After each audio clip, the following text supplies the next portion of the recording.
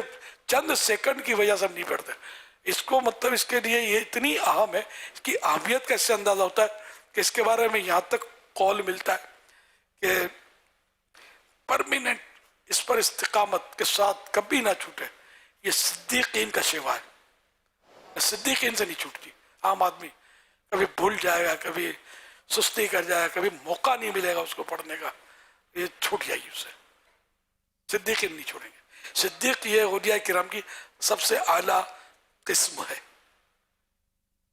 یوں اس کی حرص جیسے کہ آمن الرسول سورہ بقرہ کے آخری جو آیتیں آمن الرسول سے ختم سورہ تک حضرت مولا علی رضی اللہ عنہ فضائل اپنی طرف یہ ایسی فضیلت بتائی ہے مولا علی کرم اللہ وجہ الکریم نے کہ یہ دماغ میں بیٹھ گئی ہے میرے عقل مند کبھی اس کو نہیں چھوڑے گا اب مولا علی کا یہ فرمانا ہے کہ سمجھدار آدمی عقل مند یہ آمن الرسول سے آخری سورت تک رات میں پڑھنی ہے سورہ غروب آفتاب سے رات شروع ہو جاتی ہے صبح صادق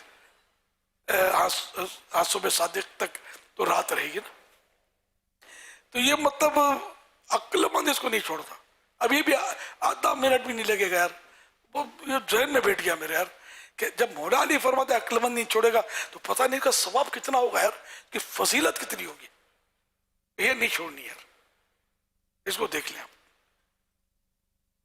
تو کوشش فرمائیں کہ جو اس طرح کے جو اوراد اور حدیث پاک میں آمن الرسول سے یہ سورہ بقرہ کی آخری دو آیتوں کے حدیث سے بھی فضائل سے مالا مال اور مولا علی کا ارشاد بھی حدیث کہلائے گا لیکن یہ آپ کا ارشاد ہے یہ اپنا یہ وہ حدیث رسول اس کو نہیں کہیں گے لیکن حدیث جس کو کہتے ہیں جس میں یہ حدیث صحابی کے قول کو بھی کہتے ہیں پھر اس کے اپنی اقسام ہیں جو جنہوں نے پڑھا ان کو ہو سکتا ہے معلوم ہو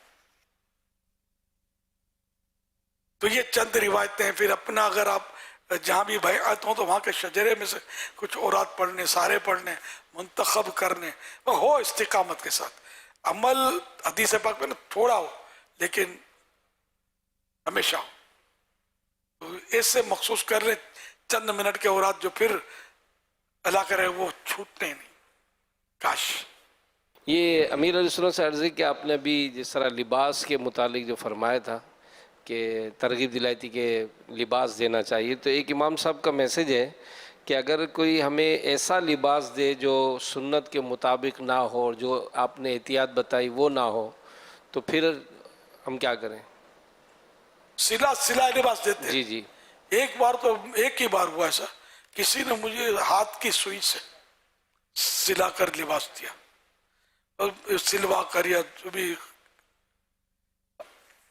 اس کو یوں کہ مطلب ہاتھ سے سینا سنت ہے مشینیں تو تھی نہیں اس وقت تو پتہ نہیں کتنا خرچہ کیا ہوا یقین مانے اس کو تو افسوس ہوا نا مجھے تو افسوس ہوا اتنی محنت مشقت سے بنوایا گا میرے کام نہیں آیا یہ برسوں پرانا ہے کہ کسی کھاتے پیتے پیسے والے آدمی نے دیا تھا عقیدت میں محبت میں مجھے کام نہیں آیا ہو سکتا ہے میں نے اس کو بتایا بھی ہو کہ یار تاکہ آئندہ ہو کچھ اور نہ سیکھے بھیج دے سلوایا ہوگا پیسے والے لوگوں کو کیا کمی ہوتی ہے تو اس لیے وہ سلا لباس یعنی عام طور پر ریڈی میڈ بھی لباس جو ہوتے نا یہ بھی اپنے کام کے نہیں ہوتے ایک تعداد آپ کو ملے گی ریڈی میڈ اس کو پسند نہیں آئے گا وہ سلوائے گا کہ وہ بدن پہ فٹ ہو سلا ہوا نہیں دینا چاہیے لباس اب بچوں کی اور بات ہے بچوں کو دینے میں بھی یار ایسے سے بابا سوٹ اور